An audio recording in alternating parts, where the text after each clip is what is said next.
Assalamualaikum semua. Makcik ada di kebun lagi ni. Nak tunjuk pagar yang makcik buat tu. Tu. Kejap tu dia. Sudah siap. Cuma makcik nak ikat-ikat je lah dekat tiang-tiang tu. Sini ada 2 pintu. Sini 1 pintu. Dengan yang sana tu ada 1 lagi pintu.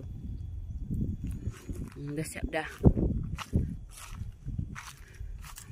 Dah ni dah. Yang ni makcik dah ikat-ikat juga. Cuma tak siap lagi dia punya ikat-ikat sebab dah habis dah dia punya tu. Dah habis tali dia. Ni dekat tepi sini. Ni pun dah tambak sikit dia punya tanah. Nak kena tambak lagi sikit. Supaya dia kuat lah.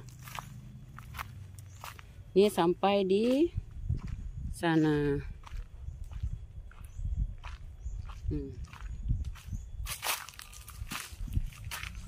Ni pintu dia. Kalau nak mari sini parking kereta, boleh lah guna pintu besar ni.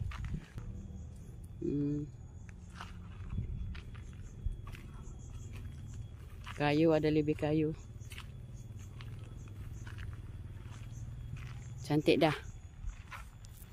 Puas hati makcik dah. Okey adik-adik, terima kasih menonton.